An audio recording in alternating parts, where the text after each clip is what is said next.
Coucou tout le monde et bienvenue dans ce nouvel épisode de No Name Yet podcast. Aujourd'hui, on parle du tournoi Destination. Alors le tournoi, il a commencé déjà depuis 2 week-ends. Le premier match avait lieu le 31 janvier et le tournoi se terminera le 15 mars. Donc au cas où vous ne saviez pas, le tournoi Destination, c'est un tournoi de rugby à 15 qui se fait entre l'Angleterre, l'Écosse, la France, l'Italie et l'Irlande. Et il dure 7 semaines. Chaque nation va jouer contre les 5 autres.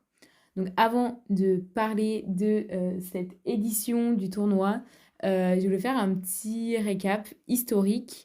Donc, let's go, commençons. En fait, le tournoi, il a commencé parce que l'Écosse et l'Angleterre disputaient le premier match international de rugby ever en 1871. Et l'Irlande les a rejoints en 1875 et a rencontré l'Angleterre. Et même chose pour le Pays de Galles en 1881. Et en 1884, les 4 équipes vont pour la première fois s'affronter pendant la même saison. Et ils vont réussir à le refaire plusieurs fois, mais pas toutes les saisons parce qu'il y a quand même eu plusieurs boycotts de l'Angleterre ou du Pays de Galles, par exemple. Et en 1910, la France est invitée pour rejoindre le tournoi, donc ça va lui donner le nom français du tournoi des 5 nations. Pour la petite anecdote, la France s'est fait bien sûr exclure plusieurs fois, parce que c'est nous, donc vous vous attendiez à quoi? Donc la première fois, c'est en 1913, je crois, contre l'Écosse. Les supporters français, ils étaient descendus sur le terrain pour exprimer leur mécontentement, comme dirait Internet. Et du coup, l'Écosse voulait pas nous affronter en 1914. Et du coup, ils voulaient nous expulser. Mais on a juste pas joué le match contre l'Écosse, on a joué tous les autres. Sauf qu'après, bam, guerre. Du coup, pas de tournoi pendant 5 saisons. Et après, quand ça a recommencé en 1920, comme on avait tous gagné la guerre ensemble, on a oublié toutes ces histoires nulles, quoi. Sauf que bien sûr, on s'est refait dégager plus tard, parce que rebelote, il y a eu violence entre les spectateurs et même avec les joueurs contre le Pays de Galles en 1931. Du coup, on a encore été exclus. Et pile, quand on arrive à convaincre que tout le monde qu'on a changé et qu'il faut nous reprendre, re-guerre. Bref, donc après, tout le monde est revenu parce qu'on avait regagné encore la guerre ensemble. Du coup, c'était cool. Et voilà. Et du coup, depuis la création du tournoi, il y a eu des phases de domination de chaque équipe qui ont un peu alterné. Donc il y a quand même une certaine homogénéité, particulièrement sur la période d'après-guerre, genre jusque de 1945 aux années 2000. Parce que les 5 équipes ont quand même réussi à performer. Genre, c'était pas tout le temps les mêmes qui étaient 5e ou 4e. Et ils ont dominé, ils ont toutes aussi eu des passages à vide quand même. Et en parlant de passage à vide, vous n'avez pas remarqué que depuis le début, il y avait quand même une équipe absente? Oui, l'Italie, parce qu'en fait, elle a débarqué qu'en 2000. Et du coup, c'est là que le tournoi des 5 nations s'est fait appeler le tournoi des 6 nations. Et est donc devenu le tournoi tel qu'on le connaît maintenant. Et quand je dis ah ah ah, passage à vide, c'est vraiment genre la définition de l'Italie. Parce que ils font rien à part gagner des cuillères de bois. Donc attendez, je vous explique. Sur 25 participations, ils ont le record de nombre de défaites consécutives au tournoi. Et c'est 36 défaites. 36 défaites. Ça veut dire qu'ils ont 5 matchs par tournoi. Donc ça veut dire que pendant plus de 7 tournois, ils ont perdu tous leurs matchs. C'est excellent. Bref, donc l'Italie, avec ses 25 participations, ça veut aussi dire que elles ont fait 5 avant-dernières places, 18 dernières places, et parmi ces 18 dernières places, elles ont gagné 12 cuillères de bois. Donc pour ceux qui ne connaissent pas la cuillère de bois, parce que moi je connaissais pas ce concept avant de faire mes recherches pour ce podcast, en fait c'est le grand chelem, mais à l'inverse. En gros, c'est quand tu perds tous tes matchs. Et l'Italie, sur toutes ses participations, il y en a 48% de ses participations où elles ont fait des cuillères de bois. Donc c'est quand même assez exceptionnel d'être aussi fort à perdre. Mais bon, pour partir sur une bonne note, ils ont quand même fini 2 fois 4e. Donc peut-être, et peut-être pas, pourquoi pas cette année, aller sur le podium. Et donc bien sûr, parallèlement à cette équipe d'Italie, on a l'Angleterre qui est dans l'histoire du tournoi destination, celle qui détient le plus de records de performances collectives, individuelles et qui a vraiment sa place en tant que genre top 1, tout tournoi confondu. Parce qu'ils ont gagné 39 fois le titre du tournoi et ils ont fait 13 grands chelems. Donc c'est vraiment le plus. Voilà. Ils ont gagné 3 fois 2 grands chelems d'affilée. Et gagner 2 grands chelems d'affilée, ça a seulement été fait 5 fois. Donc en fait, ils en ont fait 3 fois sur 5. Et les autres, c'est Pays de Galles et la France. Voilà. Ils détiennent le record de nombre d'essais marqués dans le tournoi, qui est de 29 essais. Ils l'ont fait en 2001. Et en 2001, c'était vraiment leur tournoi, parce qu'ils ont aussi réalisé le record de nombre de points marqués. Et c'était de 229 points dans le tournoi. Donc, c'est pas mal en fait. Parce que ça fait plus de 40 points par match. Donc, voilà. Voilà. Donc, bien sûr, il a des années de grosse domination qui étaient surtout dans les années fin des années 90 et début 2000. Parce que c'était waouh. Ça gagnait de partout. Et bien sûr, il y a certains des meilleurs joueurs de rugby de tous les temps qui étaient anglais. Je pense d'ailleurs à Jason Leonard qui a participé à 14 tournois. Et donc déjà, il faut les faire, les 14 tournois. Et il en a gagné 7, donc 4 grands chelems. Donc voilà, un peu une resta finalement. Et entre l'Italie et l'Angleterre, il y a donc le Pays de Galles, l'Écosse, l'Irlande et la France. Donc l'Écosse, elle fait pas grand-chose depuis quand même assez longtemps. Le Pays de Galles, il se place un peu comme un entre-deux entre l'Écosse et l'Italie et les têtes d'affiche que sont l'Angleterre, la France et l'Irlande. Donc voilà, c'est un peu nos 6 nations. Et moi, je voudrais revenir sur l'Irlande parce que l'Irlande, c'est quand même une équipe qui est très stable depuis les années 2010. Et ils sont honnêtement très terrifiants parce qu'ils maintiennent leur niveau depuis 15 bonnes années, ce qui est quand même assez rare. Il n'y a que les Pays de Galles qui avaient fait ça, de dominer pendant une aussi longue période de temps. Euh, et c'est d'ailleurs l'Irlande les doubles tenants du titre puisqu'ils ont gagné en 2023 et en 2024. Donc pour moi et avec toute objectivité, c'est honnêtement la meilleure équipe actuellement sur le tournoi. C'est l'équipe à battre. Et c'est aussi probablement la meilleure équipe au monde. D'ailleurs, ils sont deuxième mondial au classement, mais moi, je considère que l'Afrique du Sud n'a pas sa place parce que je suis une grosse rageuse et je ne pense pas que des personnes qui se comportent comme les joueurs de l'Afrique du Sud méritent leur première place. Voilà, c'est mon opinion personnelle. Bref, et la particularité de l'Irlande, c'est que l'équipe d'Irlande de rugby, elle représente l'Irlande unifiée. Donc c'est-à-dire que c'est une sélection de joueurs qui sont à la fois de la République d'Irlande et de l'Irlande du Nord. Donc la participation commune des Irlandais au tournoi a été conservée au fil des années, malgré que l'Irlande se soit séparée en 1922 et ils l'ont même fait pendant la période du conflit nord-irlandais. Qui a duré, il me semble, de la fin des années 60 aux années 90. Et voilà. Et pour garder la neutralité entre les deux Irlandes, du coup, c'est pour ça que le drapeau de l'équipe d'Irlande de rugby n'est pas le drapeau de la République d'Irlande, mais une bannière verte avec les blasons des 4 provinces que je ne vais pas prononcer parce que la communauté irlandaise va me courir après, donc je ne vais pas le faire. Donc voilà. Et je vous tiens quand même à dire que le conflit nord-irlandais a tout de même eu un impact sur le tournoi, puisqu'en 1972, les Gallois et les Écossais, ils voulaient pas jouer à la suite notamment du Bloody Sunday ou le massacre de Londonderry. Bref, voilà. Je trouve que c'est assez important d'en parler parce que je trouve ça bien de mettre un peu le sport dans le contexte géopolitique qu'il y a en ce moment ou même qu'il y a eu dans l'histoire. Donc voilà, bref, parlons un petit peu de la France parce que je pense que c'est aussi pour ça que nous écoutons. La France, 10 grands chelems depuis 1968, 26 titres, dont 4 titres consécutifs entre 1959 et 1962. Mais, attention, celui de 1960, il est partagé.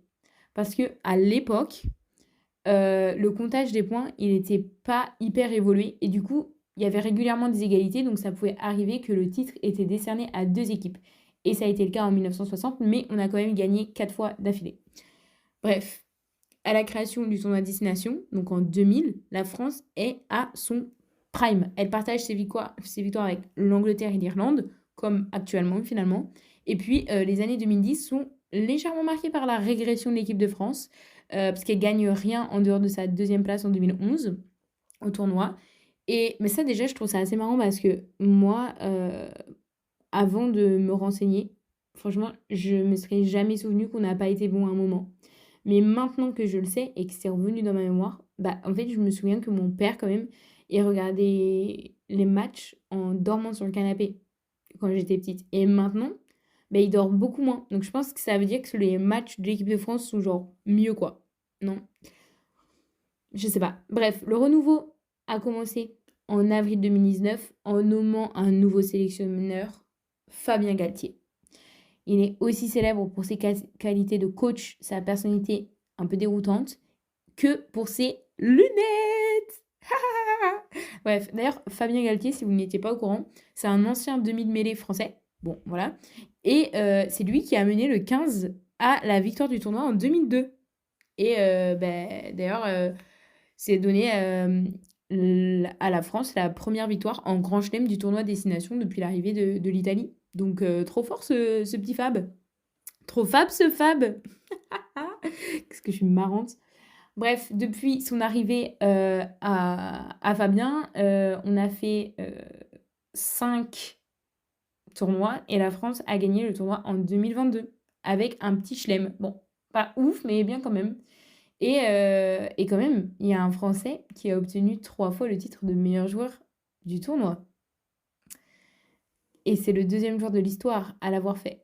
Même si ça existe que depuis 2004 de désigner le meilleur joueur du tournoi, mais c'est pas grave. Ça reste quand même l'un des 2 seuls joueurs ever à avoir été nommé 3 fois meilleur joueur du tournoi Destination. Il est également roi de France en intérim avec Léon Marchand.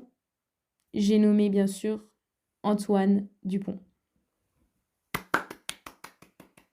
Et pour votre information, c'est l'Irlandais Brian O'Driscoll qui a obtenu 3 fois ce titre aussi entre 2006 et 2009. Voilà. Mais Antoine Dupont, bah, il pourrait peut-être battre ce record cette année. Ah, on ne sait pas, c'est une bonne question. Bref.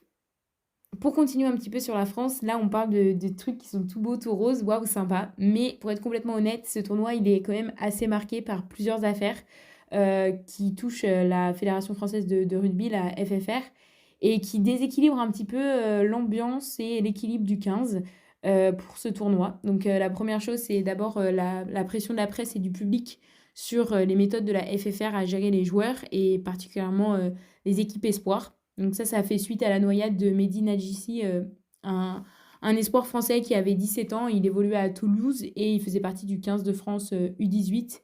Et il s'est noyé pendant une séance de récupération pendant la tournée d'Afrique du Sud le 8 août dernier. Et depuis, il y a eu pas mal de pressions qui sont faites sur la FFR et une enquête qui est liée à sa disparition pour essayer de déterminer ce qui s'est passé en fait. Donc ça a pas mal troublé la FFR. Ça a d'ailleurs été le sujet d'une minute de silence lors du premier match le 31 janvier dernier au Stade de France. Et ça s'est passé seulement quelques semaines après la tournée d'été du 15 de France principale en Amérique du Sud, où il y a eu 2 affaires qui ont frappé la fédération. Donc la nuit après le premier match de la tournée contre l'Argentine, Melvin Jaminet publie dans sa story Instagram des propos totalement racistes alors qu'il est bourré.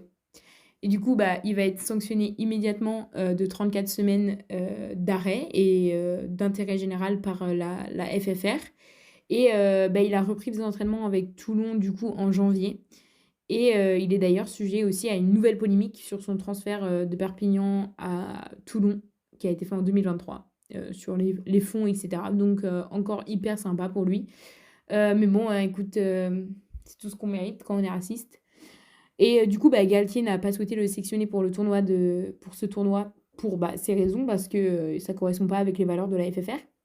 Et la deuxième affaire, c'est que seulement 2 jours plus tard, qu'on apprend, donc qu'on voit ces stories Instagram de Jaminet, 2 jours plus tard, on apprend que Gégou et Oradou, qui faisaient leur première apparition en équipe de France lors du match France-Argentine, sont suspectés d'agression sexuelle et de viol aggravé sur la même femme en plus, lors de cette même nuit de Melvin Jaminet. Donc la nuit déjà, t'as peur, genre ça part mal.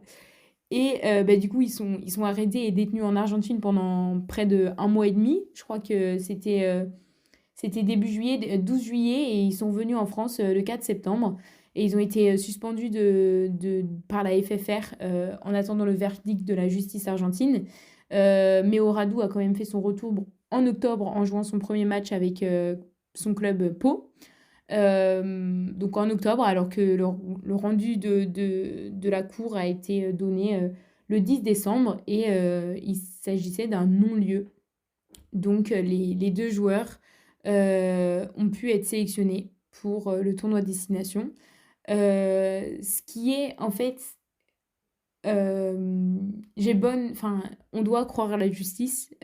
Si la justice a décidé que il y avait un non-lieu et qu'ils n'étaient pas coupables, eh bien, ils ont le droit de faire partie de cette équipe. Moi, je trouve ça quand même hyper touchy.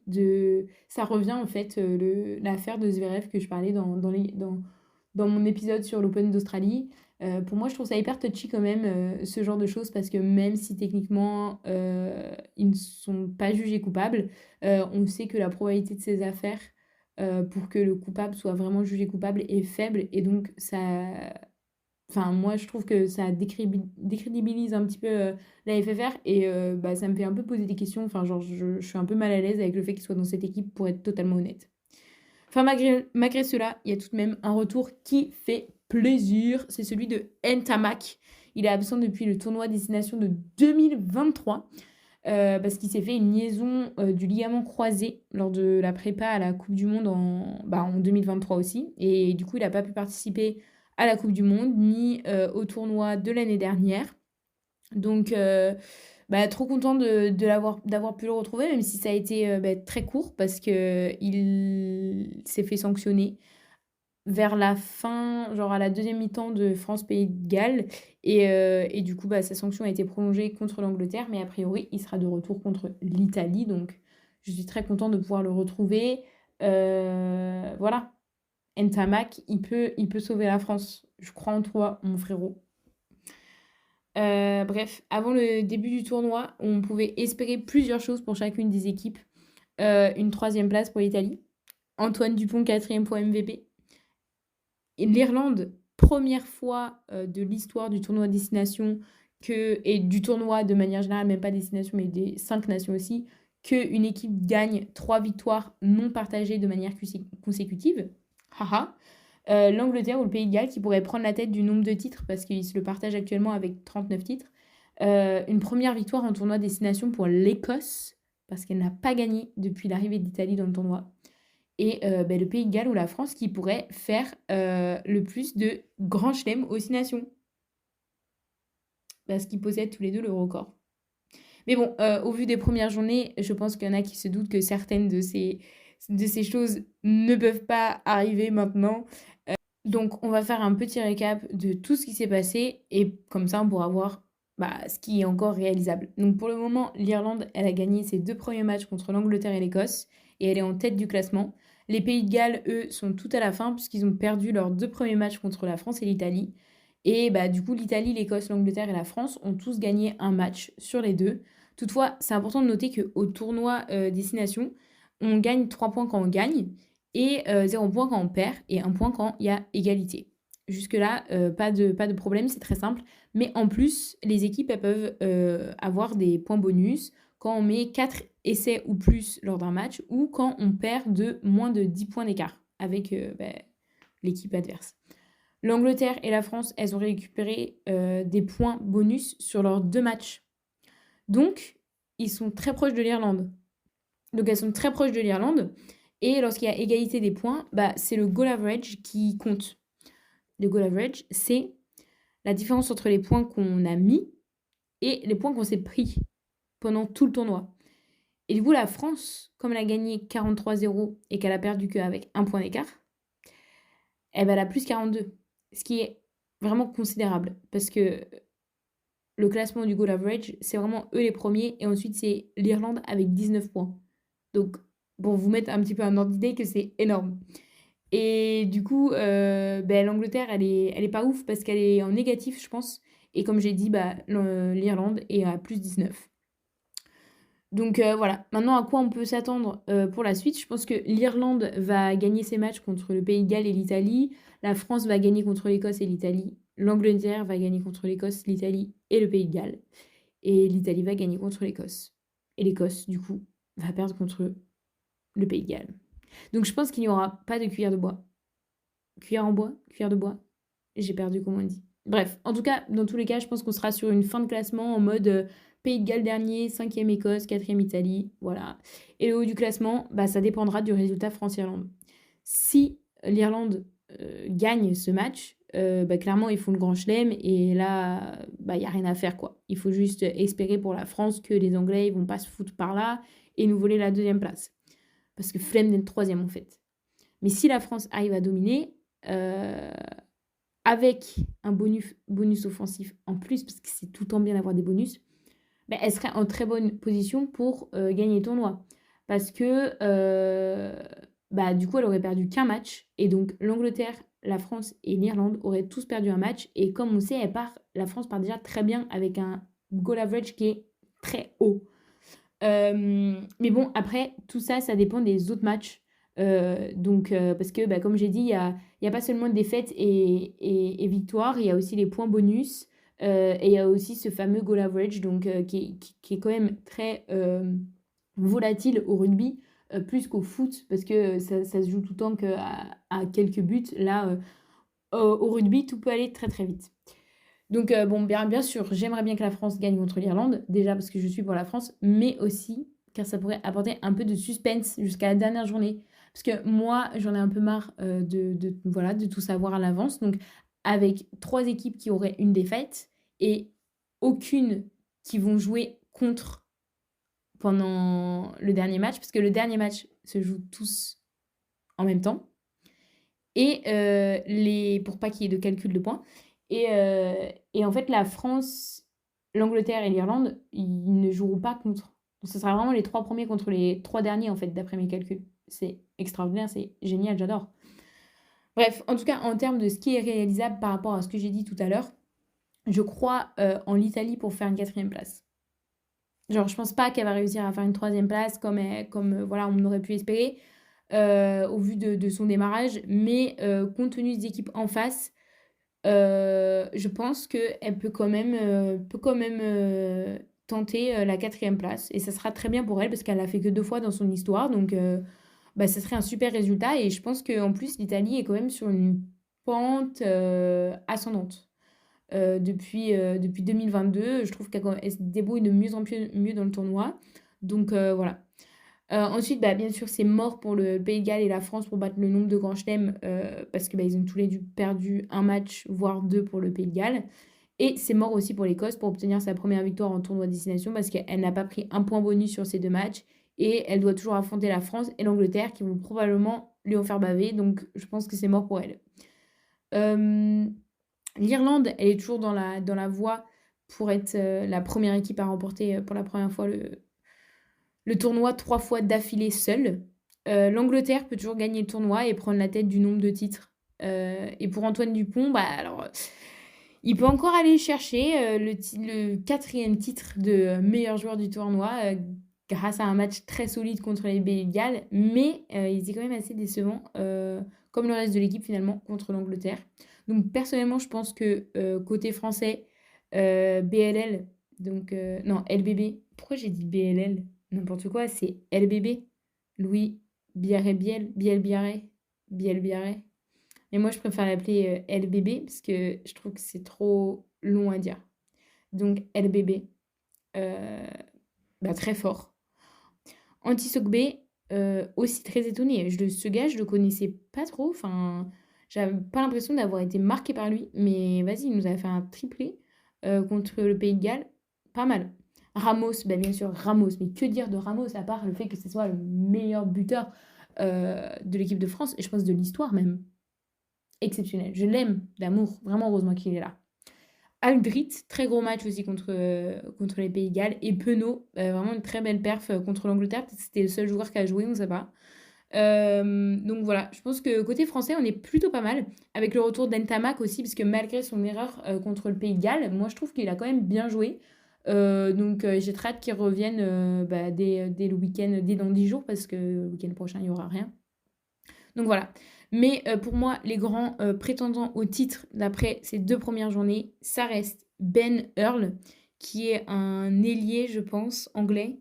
Je suis pas sûre. Il est sur la 3e ligne en tout cas. James Lowe, qui est un ailier irlandais. Ces 2 personnes, elles ont fait 2 matchs exceptionnels. Vraiment d'exception. Enfin, un niveau extraordinaire.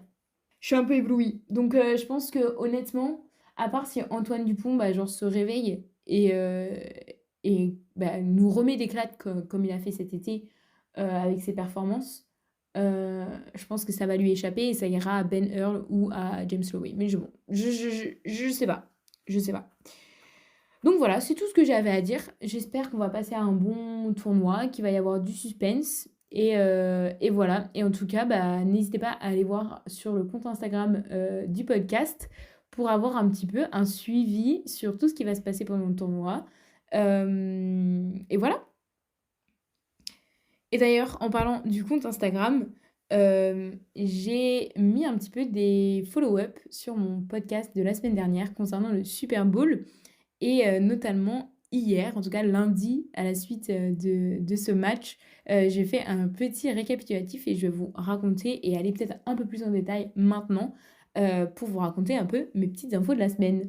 Alors déjà, moi je tiens à dire que le meilleur point qui a été mis pendant tout le match, c'est au deuxième quart-temps par Cooper. Alors eux ils disent The Gene, mais en vrai on sait que ça se dit De Jean. Enfin je veux dire, ça se voit que ce gars il est genre québécois en fait. Enfin, je pense pas qu'il soit vraiment québécois. Je sais pas d'où il vient, mais genre, il s'appelle Dejean. Donc, genre, je trouve qu'en plus, comme son nom de famille, il ressemble à mon prénom, peut-être que c'est un signe. On sait pas. Bref, et en fait, pourquoi c'était le meilleur point? Parce qu'en fait, c'était sur une mauvaise réception de la part des Chiefs. Le quarterback, il lance, c'est qui réceptionne? C'est Cooper. Bam, contre-attaque. Et là, 17-0. D'ailleurs, c'est le premier joueur de l'histoire à marquer le jour de son anniversaire au Super Bowl. Et il avait 22 ans hier. Enfin, pas hier, mais du coup, dimanche. Et en fait, je trouve aussi cette action, elle représente un peu le match parce que ça représente vachement, genre, l'imprécision de Mahomes. D'ailleurs, je tiens à m'excuser parce que je crois que pendant tout l'épisode de la semaine dernière, j'ai dit Mahomes. Ça se prononce pas du tout comme ça. Mais bon, peu importe, on apprend de ses erreurs. Et ouais, et lui, il a fait tellement d'imprécisions, je pense que ça lui ressemble pas du tout parce que c'est censé être le meilleur quarterback de l'histoire presque. Donc voilà. Mais c'était un point exceptionnel. Et je suis trop contente de l'avoir vu en live et d'avoir compris ce qui s'était passé. Donc voilà. Sinon, concernant la mi-temps, comme j'ai dit dans la story Instagram, je trouvais que c'était hyper politique. Donc pourquoi les grands points, grands trucs qui sont politiques, c'est d'avoir représenté l'oncle Sam des États-Unis par Samuel Jackson, qui est un homme noir. Pour dire, voilà, avec une introduction Welcome to the Great American Game. Et bien sûr, on parlait pas, genre, vraiment du match, on parlait de ce qui se passe aux États-Unis actuellement.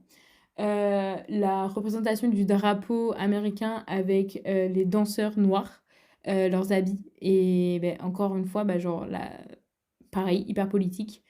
Et puis, la chanson Not Like Us, qui parle de Drake et des accusations de Drake pour pédophilie.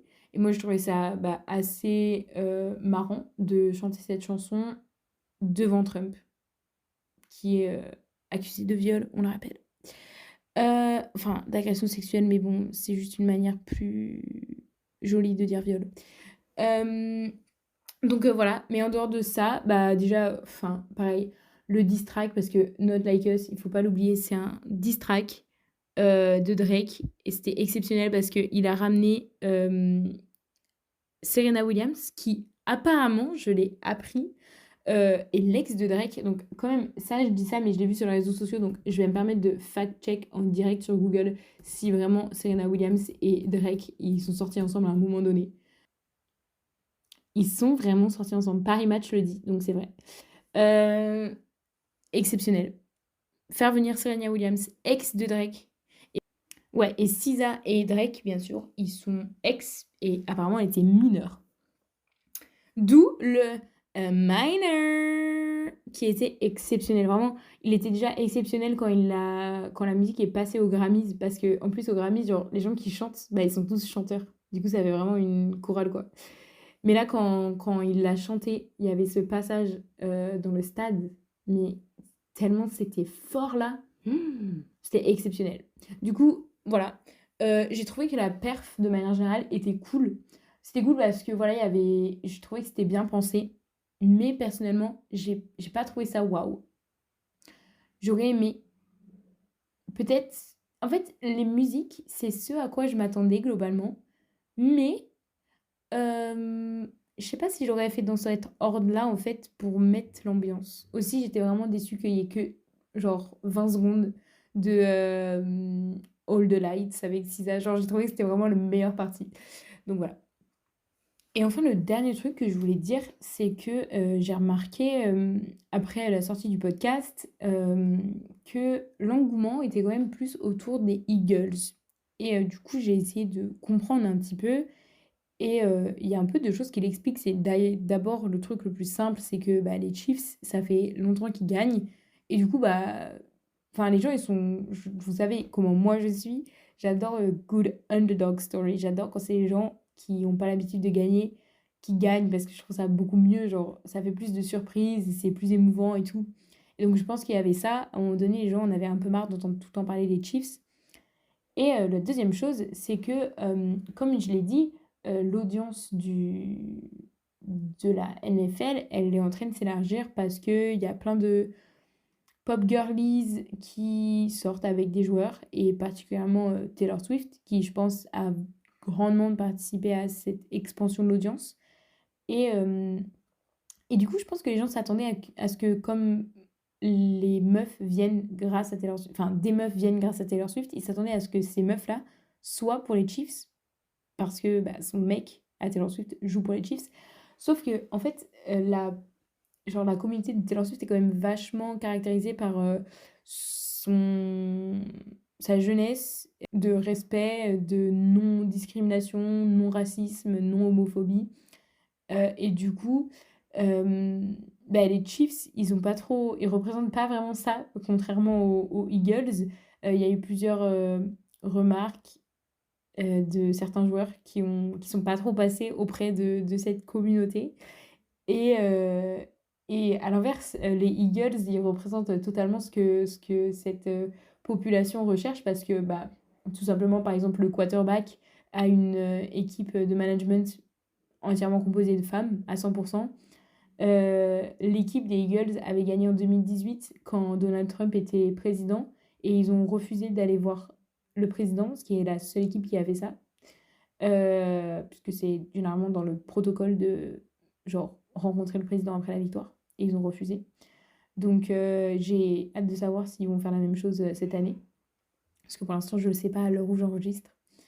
Et du coup, je trouve que bah voilà, c'était assez intéressant de voir qu'il y avait autant de gens pour les Eagles, et de comprendre pourquoi. Et que finalement, encore une fois, je l'ai un peu dit en parlant de l'Irlande tout à l'heure, mais le sport s'ancre vraiment dans la politique et dans la géopolitique. Et je trouve que c'est tout le temps intéressant de l'observer en temps réel, ou bien, comme tout à l'heure, de l'observer plusieurs années après. En tout cas, en dehors de cette petite info, qu'est-ce que je vais suivre cette semaine, ou qu'est-ce que vous allez pouvoir suivre cette semaine. Donc actuellement, il y a les championnats du monde de biathlon et de ski alpin, euh, qui est un bon moyen de vous préparer pour les Jeux d'hiver qui auront lieu l'année prochaine, histoire de un peu remarquer qui est important et qui est à suivre l'année prochaine. Et vous pourrez regarder ces compétitions sur l'équipe et sur Eurosport si vous avez un abonnement. Demain soir aussi, en tout cas mercredi 12 février, sort Queer, le film de Luca Guadagnino, avec Daniel Craig et Drew Starkey et c'est super. Enfin, en tout cas, j'ai entendu que des bonnes critiques. Moi, j'adore Luca Guadagnino, c'est le réalisateur de Challengers et de Call Me By Your Name. C'est des super films et c'est sur une relation queer dans les années 50. Il y a eu des super critiques. Il est sorti déjà en Italie en septembre et aux États-Unis en novembre, donc il sort un peu tard dans le reste de l'Europe. Il aurait pu être nommé aux Oscars, mais Luca Guadagnino a subi absolument un vol de la part de l'Académie puisqu'il n'est ni sélectionné pour Challengers ni sélectionné pour Queer dans aucune catégorie, alors que, en tout cas pour Challengers, je l'ai vu et c'est amplement mérité qu'il soit au moins nominé. Donc voilà, je vous encourage à aller le voir parce qu'il a l'air génial. Et à la fin de la semaine sortira l'édition deluxe de Short and Sweet, l'album de Sabrina Carpenter.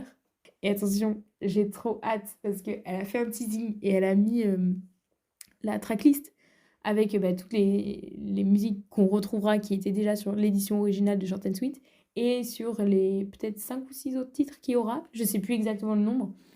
Elle l'a marqué genre sur un papier en mode petite photo annonce machin. Elle a écrit Barry et elle a rayé. C'est excellent, excellent. Pour ceux qui ne savent pas, Short and Sweet, c'est un petit peu un album qui est à la fois entre sa relation avec Shawn Mendes et sa relation avec Barry Keoghan. On n'est pas sûr de la prononciation, encore une fois, mais je sais pas pourquoi il y a autant d'Irlandais dans cet épisode, c'est vraiment confusing. Mais bon, voilà, Barry, I beg you don't embarrass me, motherfucker, Keoghan. Elle a appelé une chanson comme ça et elle a rayé. Ça veut dire la chanson là, il y en a une qui va être à propos de lui. J'ai trop hâte, ça. Miss Girl, Sabrina. Enfin, j'ai trop envie d'écouter. Elle va me served. Et savez-vous que je suis toujours pas remise d'Espresso. Genre, je pense c'est peut-être probable que Espresso, ça soit encore ma musique numéro 1 en 2025. On sait pas. Bref. Jeanne de l'édition du podcast qui vous parle. Juste avant que je poste tout ça, j'ai appris que Kansas Anymore, l'album de Role Model, allait sortir aussi en version deluxe vendredi. Donc je suis vraiment heureuse d'apprendre ça puisqu'il a déjà sorti une petite partie d'une de ses musiques sur TikTok et c'est absolument exceptionnel. Peut-être que vous l'avez vu passer parce que je pense pas que le son soit vraiment viral, mais il y a pas mal de gens certifiés, de chanteurs qui l'ont utilisé. Donc peut-être que vous l'avez entendu. Et en tout cas, je vous conseille d'aller voir parce que cette personne est incroyable. Je pense que c'est le genre d'artiste que je vais parler de manière très fréquente. Alors peut-être qu'un jour il méritera son épisode, on ne sait pas. Bref, là, je vous dis vraiment à la semaine prochaine, ou peut-être pas.